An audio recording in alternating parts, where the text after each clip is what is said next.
पाकिस्तान और पाकिस्तान से बाहर बसने वाले तमाम दोस्तों, छोटों बड़ों को अस्सलाम वालेकुम। आज एक और शो के साथ हाजिर हैं पाकिस्तान की ताज़ा तरीन सियासी सूरत हाल के हवाले से, ख़ास तौर पे जड़ांवाला में मसीही बरादरी के साथ और 19 चर्चों के साथ जो कुछ हुआ उसके तनाजुर में। और ये अफसोसनाक वाक़या बिलाशुबा इससे पाकिस्तान की बदनामी मज़ीद हुई दुनिया भर में, और ये एक ट्रेंड रहा, बल्कि ट्विटर पे और सोशल मीडिया पे एक बहुत बड़ी ख़बर रही, क्योंकि एक ही रात में, एक ही दिन में 19 के करीब चर्च जला दिए गए। दर्जनों घर थे मसीही बरादरी के, उनको वहाँ पे लूट मार की गई, बर्बाद किया गया उनको। और इस बात पे कतन किसी ने तवज्जो नहीं दी कि आइन के आर्टिकल 25 के तहत चाहे वो कोई सिख है, ईसाई है, हिंदू है, वो तमाम बराबर के शहरी हैं। महज मज़हब की बुनियाद पे, मज़हब को आड़ बनाकर झूठे इल्ज़ामात की बुनियाद पे उनके साथ उनके ख़िलाफ़ ये गदर बपा नहीं किया जा सकता। और शायद पाकिस्तान में ये अब तक के जितने भी वाक़यात हुए हैं, तौहीन रिसालत के नाम पे, तौहीन कुरान शरीफ के हवाले से, तौहीन मज़हब के हवाले से, उसकी बुनियादी वजह यही है कि इसमें आइन पे, कानून पे अमल दरामद नहीं हुआ। जिस किसी ने कानून हाथ में लिया उसको सज़ा नहीं मिली, बाद में कंप्रोमाइज़ हो जाते हैं। और हमारी आज की नशिस्त, इसमें हम औरिया मकबूल जान साहब से बातचीत करेंगे। फोकस आज की गुफ्तगू का ये है कि पाकिस्तान में जहालत को बढ़ावा देने में जो जहालत पे मबनी रवैये हैं, उसमें मौलवी हज़रात ने किस हद तक किरदार अदा किया है। ज़मीनों पे कब्ज़ों का होता है, प्लॉट कब्ज़ा करना होता है, गैर कानूनी मदरसा तामीर हुआ होता है, लेकिन उसको छुपाने के लिए या कोई अपना बदला चुकाने के लिए लोग आइन के जो आर्टिकल 295 CB हैं, यानी तौहीन रिसालत, तौहीन कुरान शरीफ, तौहीन मज़हब के जो कवानीन है उसका सहारा ले लेते हैं। अब पोलियो के कतरे हों या कोरोना वैक्सीन हो या फिर ख़ानदानी मनसूबाबंदी, यही मौलवी हज़रात हैं ये कहते रहे कि ये जितनी भी दवाइयाँ इसके लिए इस्तेमाल होती हैं उससे लोग नामर्द हो जाते हैं। हालांकि पाकिस्तान की आबादी तो अब 24 करोड़ से भी ज़्यादा हो चुकी है गुज़िश्ता जो ताज़ा तरीन मरदमशुमारी है उसके मुताबिक। तो जनाब, ये जहालत और इस तरह शाहिद खाकान अब्बासी का एक बयान ताज़ा तरीन के पाकिस्तान के जो निगरान वज़ीर आज़म अनारुल हक काकड़ को भी जेल जाने के लिए तैयार रहना चाहिए, क्योंकि रिवायत है कि तकरीबन हर सियासी जो वज़ीर आज़म है उसने जेल की हवा ज़रूर खाई है। इन तमाम सवालात का जवाब हम हासिल करते हैं और ये मकबूल जान साहब से। और ये साहब, अस्सलाम वालेकुम। अब आप ये बताइए, पहला हमारा सवाल यही है कि इस मुल्क में जहालत को बढ़ावा देने में, जहालत के फ़रोग़ में मौलवी हज़रात ने क्या किरदार अदा किया है? सबसे अहम तरीन बात यह है कि पाकिस्तान की सोसाइटी जो है ना, और उसके अंदर न सिर्फ मौलवी बल्कि इस ओवरऑल एक कारोबारी मुसाबकतों से लेके, सियासी सूरत हाल से लेके, और फिर उसका हमारी इस्टेब्लिशमेंट सारी की सारी जो है, इन सारी चीज़ों के अंदर मैंने जहाँ तक मेरा मुताला है उसके इन्वॉल्व रही है।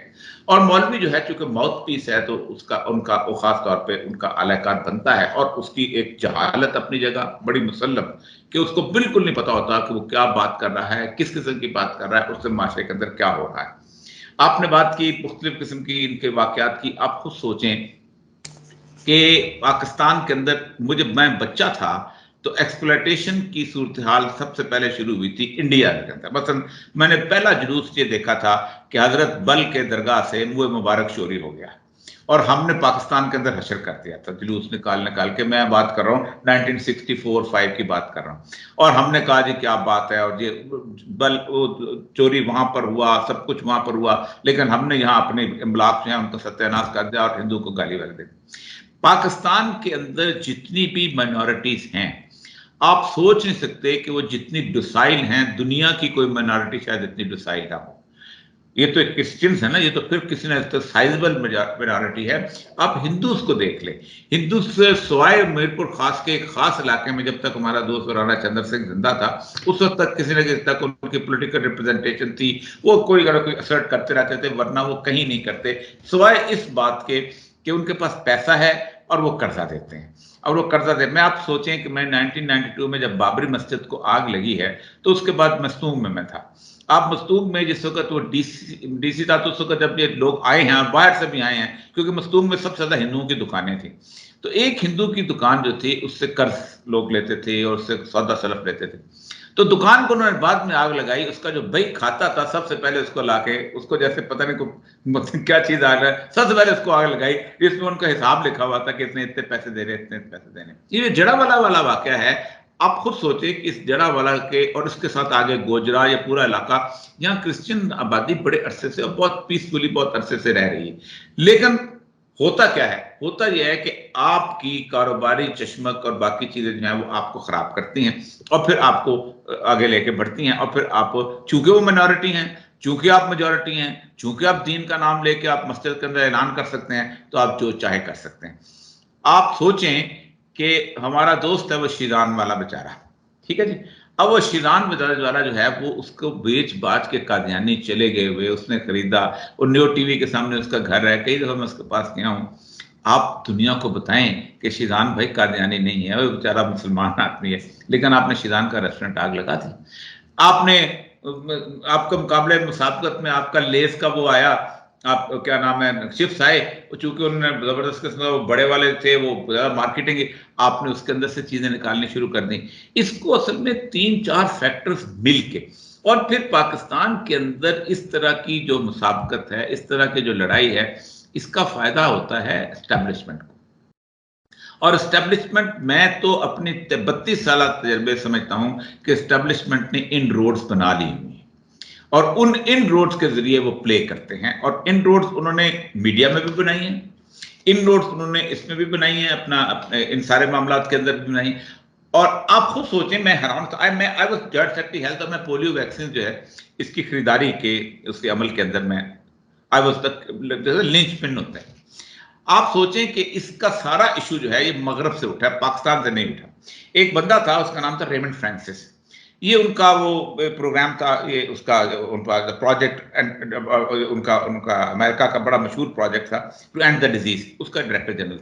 इस बंदे ने एक वीडियो बनाई कि ये पोलियो वैक्सीन ये होता है, वो होता है, और इसके अंदर मतलब ये है कि ये अब नॉर्मेलिटीज ये पैदा हो जाती हैं और परमानेंट डिजीज आ जाती है, पूरा नक्शा उसने खींचा, और उसके बाद उसने उसकी प्रोपोगेशन शुरू की 1986-87 के अंदर। आप खुद सोचें कितने पुरानी बात।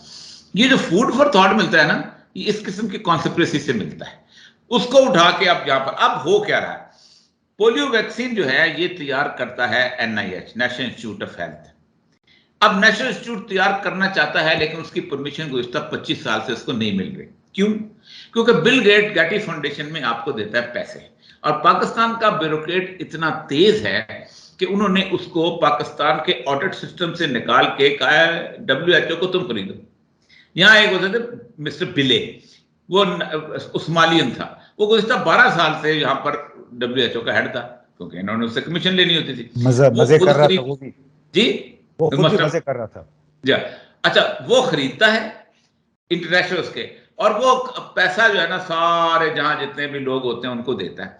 अब मैंने उससे भी कहा था कि मैंने कहा आज अगर NIH जो है ना उसकी प्रोडक्शन शुरू करा दीजिए तो पाकिस्तान में पोलियो खत्म हो जाएगा क्योंकि ये रोज 2-3 केस जो निकलते हैं सर, इसकी जहालत की इंतहा एक तो ये है, और दूसरा ये है कि आप उसको प्ले करते हैं। अब गोजरा इंसिडेंट हुआ है, आप मुझे बताएं क्या आपका रिस्पांस वैसा ही था जैसे 9 मई वाला रिस्पांस था? क्या आपने वैसे ही रिएक्ट किया जैसे वहां किया? आपने नहीं किया। आप उसको प्ले करना चाहते हैं, आपको उसमें मजा आता है, आप उसके अंदर चाहते हैं कि ये इस तरह की सूरत है। तो क्या है, जो बेचारा क्रिश्चियन बेचारा हो जाएगा, 4 मौलवी को पकड़ लेंगे, वो मौलवी की जब केस चलेगा फिर उसके बाद सारे मौलवी अदालत में आया करेंगे, फिर अदालत में मौलवी के नारे लगेंगे, फिर उसके बाद सदके या रसूलुल्लाह भी होगा, फिर उसके बाद नारा तकबीर भी होगा, और फिर एक और इशू बनेगा, फिर एक और को बंदा शायद मर जाए तो और हमारी चांदी हो जाएगी। ये बेसिकली इतना गंदा खेल है। मैं तो कई दफा कहता हूं कि अगर मैं जो इनके अंदर रचा बसा आदमी, अगर मैं इसके खिलाफ बोलने की जरूरत करूं तो मेरी जान को भी खतरा है, तो बाकी क्या होगा? अच्छा, इसमें ये बताए कि फिर इस्टेब्लिशमेंट के साथ साथ इसमें बुनियादी तौर पे हमारी ब्यूरोक्रेसी, हमारे जो पुलिस का निज़ाम है, और सबसे बढ़ के सियासतदान, इनका इसमें क्या किरदार है इस जहालत को परपेचुएट करने में, इसको बढ़ावा देने में? देखिए, सियासतदान तो बुनियादी तौर पर हर तरह का, वो जो मशहूर वाकया है ना कि गंडा सिंह की दुकान चलनी शुरू हो गई तो उसने कहा गंडा सिंह भाभी हो गया। तो इस मुल्क के अंदर सारे गंडा सिंह भाभी हो चुके हुए। और अच्छा। एस्टेब्लिशमेंट सर पाकिस्तान के अंदर जितना भी, मैं तो इस चीज का जिसे कहते हैं शर सदर हो चुकी हुई कि ये सारे के सारे मामला जो हैं वो सारे के सारे ये निकलते ही यहीं से हैं।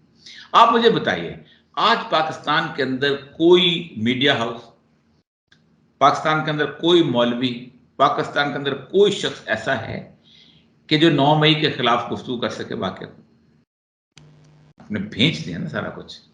वो जी हमारे एक सहाफ़ी हैं, उन्होंने जाके वहाँ पे अपना वीलॉग भी कर दिया और हमारे वो वज़ीर इत्तलात बन गए हैं। जी हाँ, जी हाँ, बिल्कुल बनना था उन्होंने। अब देखें, बस बस तकलीफ होती है, हालांकि इतना अपराइट आदमी थे, दोस्त आदमी थे, बहुत अच्छे, लेकिन ठीक है। अब मसला सर यह है कि हमारे यहाँ असल में सर दागुल साहब, मसला पता है क्या हुआ सहाफत के साथ? आप मुझसे बेहतर जानते हैं कि सहाफत के अंदर उन्होंने कॉस्ट ऑफ डिफेक्शन बहुत ज्यादा कर दी। जब 500 रुपया साफी लेता था ना, वो कहता मैं रेडी लगा लूंगा, मैं जिंदगी गुजार लूंगा, मैं छोड़ देता हूं। अब वो लेते 25 लाख, अब वो लेते 40 लाख, अब वो कहते हैं 25 लाख चले जाएंगे, दोबारा मुझे रखेगा कौन, मैं करूंगा क्या? उसकी जिंदगी जो है इन्होंने खरीद ली है उस कॉर्पोरेट पैसे से। और वो बेचारा ऐसे अब बोलना चाहता है लेकिन नहीं बोलेगा। बच्चों को क्या आदतें पड़ गई हुई हैं, लैंड क्रूजर में जाना है, बच्चों ने बेहतरीन स्कूलों में तालीम हासिल करनी है, 2 एक गर्लफ्रेंड भी रख लेती हैं, तो ये सारी चीजें जब फिर वीडियो भी बन जाती हैं गर्लफ्रेंड्स के साथ। आपको वो और चीज है, वे एक और चीज हो गई है कि जब आप इस तरह की उसमें पढ़ते हैं फिर उनके हाथ में वीडियोज आ जाती हैं, बल्कि बल्कि उन्हीं का फैलाया हुआ जाल होता है जिसके अंदर आप ट्रैप हो जाते हैं। तो असल मतलब ये, कभी इन्होंने ऐसा किया? कभी नहीं किया। ये इन्होंने जानबूझ के, मैं तो उस सारे एविडेंस, उस पूरे जो जो तरीके लबैक वाला था इंसिडेंट, उसके अंदर मैं बुनियादी तौर पर एक जमाने में निगोशिएट कर रहा था इमरान खान साहब के और इनके दरमियान। मैं 2 दफा साथ रजवी से जेल में जाकर मिला, जब बहुत कम लोग, बल्कि कोई भी नहीं मिला था मेरे अलावा। सर आप अंदाजा करें कि रात को 1 बजे मैंने बाकायदा समझौता करवा दिया था, और दोनों के दरमियान ये हो गया था कि आपके केसेस खत्म कर दिए जाएंगे, आपकी वो वापस हो जाएगी, क्या नाम है उसकी जो होती है, वो जो वो अपने आपको कलअदम करार दिया गया, वो खत्म हो जाएगा। 1 बजे रात को इमरान खान साहब को मैसेज कर दिया गया, उनका सुबह 10 बजे मैं आ जाऊंगा। सुबह 10 बजे उन्होंने कहा कि नहीं, विल सी इनटू इट, ये क्या है, 4 बदमाश इकट्ठे हो गए हैं, इनको इनको उन्होंने कहा कि आप निकलो और हम आपको संभाल लेंगे। और फिर दाता साहब के पास पहुंचते ही उन्होंने मोबाइल अपना बंद कर दिया, जिसने कहा। और फिर उसके बाद जब शदरा में पहुंचे, जब तो शदरा के पास पहुंचे तो इनकी फाइट शुरू हो गई। अब होता क्या है, जब इनके 4 बंदे मर जाएं, किसी के पुलिस के मर गए, फिर ये गेम जो है ये पब्लिक के पास चले जाती है, फिर उसको आप कैश करते हैं। सिर्फ बंदे 4 मरने चाहिए, फिर उसको हैं अमन से कंप्रोमाइज करना, इन्होंने हमारे बंदे मारते हैं। तो सर इतनी कॉम्प्लेक्स ये गेम हो चुकी हुई है पाकिस्तान के अंदर, और अब भी यही सूरत हाल है। आप देख लें कि इस जड़ावाला वाकया जो है, सेकंड्स के अंदर आप पब्लिकली उसको उठाएं, उसका ट्रायल करें, 5 मिनट के अंदर उठाएं ना उसको, क्यों नहीं कहते कि उसको अच्छा, मैं इसी पे जी मैं पूछना चाह रहा था कि ये जो तमाम तर ये बिगाड़ आया है, इसका इस मुल्क में कानून की अमलदारी, जिसको रूल ऑफ लॉ कहते हैं, उसके साथ कितना ताल्लुक है? कि चाहे फौजी है, सियासतदान है, मौलवी है, वो बड़े से बड़ा जुर्म कर लेता है, लेकिन अगर बाअसर हो तो फिर वो बच जाता है, जबकि हमारे आप जैसे लोग जो हैं वो फिर बिल्कुल ज़ेर अताब आ जाते हैं। तो बुनियादी तौर पे जो कानून की अमलदारी, आप समझते हैं कि इसकी वजह से है कि जो जो बड़े बड़े जुराइम हुए हैं इस मुल्क में वक्तन फ़वक्तन, उसको सज़ा नहीं मिली, जबकि सज़ा मजलूमों को मिल जाती है, बेकसूर लोगों को? सर ये तो बहुत अहम चीज है। सिर्फ तारीख आप उठा लें, 1930 तक लखनऊ शहर के अंदर शिया सुन्नी जुलूस निकलते थे, और आप कभी हैरान होंगे कि 10 मुहर्रम में इधर इनका जुलूस होता था और उधर शान साहबा कॉन्फ्रेंस होती थी बाकायदा, लेकिन कुछ नहीं होता था। 1930 के अंदर अंग्रेज डिप्टी कमिश्नर ने मुहर्रम का जुलूस का रूट बदला, और जुलूस बदला रूट के तुम शान साहबा कॉन्फ्रेंस के सामने से गुजरोगे। उसके बाद वो तबर्रा एजिटेशन शुरू हुआ और पता नहीं क्या क्या शुरू हुआ और एक घन शुरू हुआ। फिर उसके बाद इन्होंने लोगों को अपने साथ मिलाया, इधर के मौलवियों को भी, इधर के मौलवियों को। सर, इनको एक आदत पड़ चुकी हुई है पाकिस्तान के अंदर। आप मुझे बताइए, मैं और आप जिस वक्त जवान थे, कभी सोचा था कभी कि कोई ईसाई को या कोई हिंदू को या इवन शिया सुन्नी को आपस में मारेगा? चंद एक जुलूस निकलते थे, हम वो जुलूस, मुहर्रम का जुलूस पूरा शहर देखने जाया करता था। ये किसने किया है सर? एक गोरे ने नहीं किया, हमारी ख्वाहिश इक़्तिदार ने हमें ऐसा किया है। मैं उन एसपीज को जानता हूं कि जिन्होंने असला लेके जाते थे और उनके साथ वो कौन उनको देता था, वो स्पाई मोहम्मद को और स्पाई साहबा को देते थे।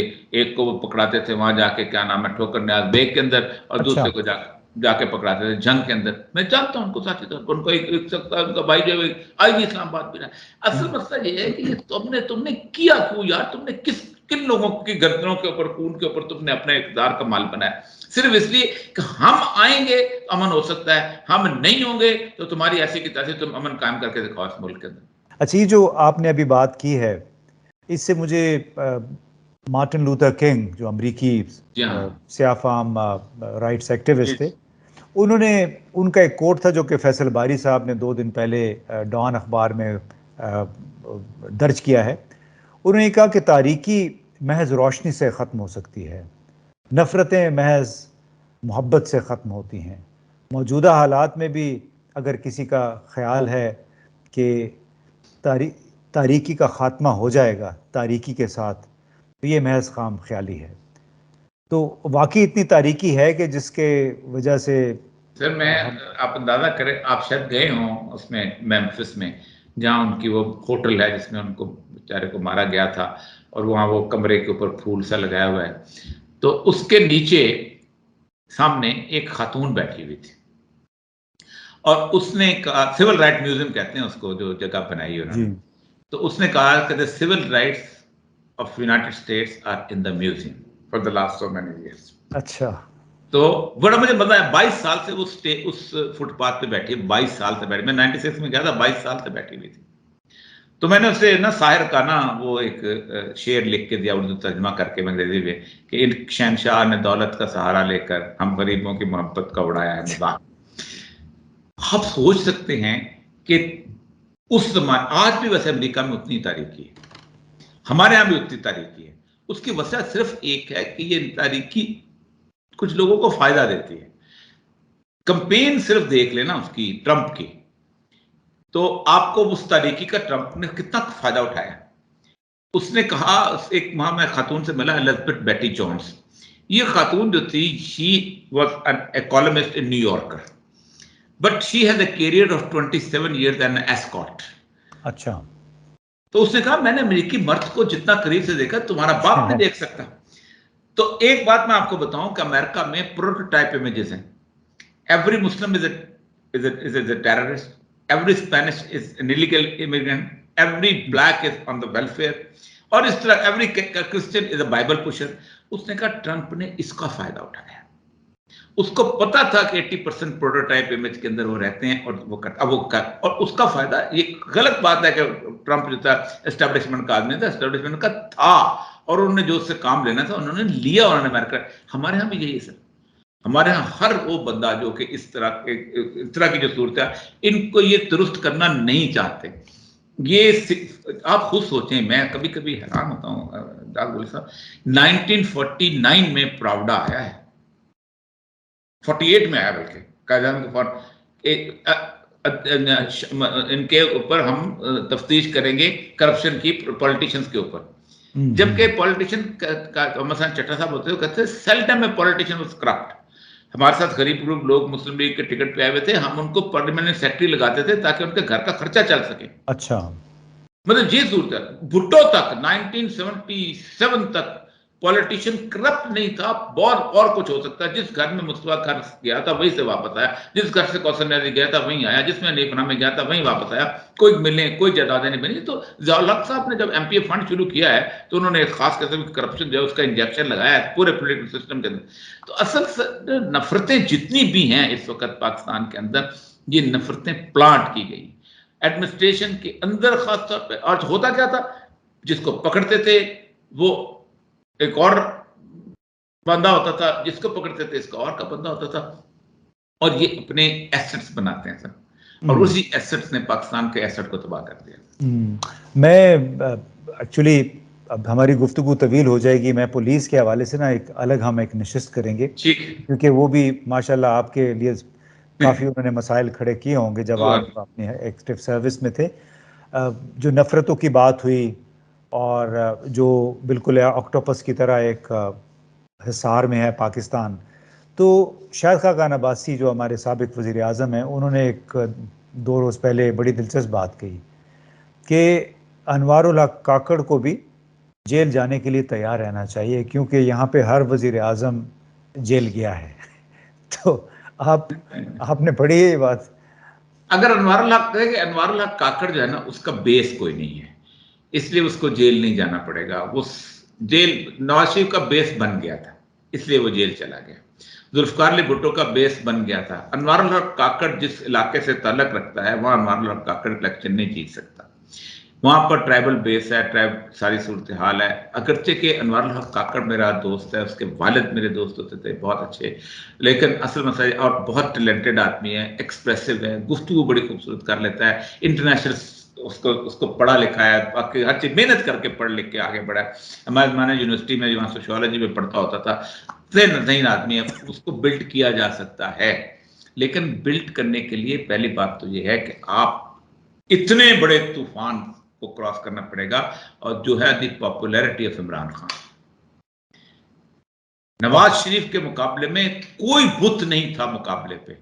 आज जो भी लाएंगे, सबसे पहले minus Imran Khan, the country will be ungovernable, impossible. ये इनको भी पता चल गया है कि हम इमरान खान को अगर एलिमिनेट करते हैं तो गवर्नेबल नहीं। प्लस इमरान खान, इनके लिए अपने ईगो के बड़े बड़े मिसाइल बने हुए, हर बंदे के ईगो के मिसाइल बने हुए। अनवारुल काकड़ स्मॉल फ्राई, ये बहुत छोटा आदमी है। शाहिद खाकान अब्बासी जैसा बंदा सर, अगरचे को जेल में गया, लेकिन उसकी भी बेस नहीं थी, क्योंकि वो पिंडी का इलेक्शन हार गया था।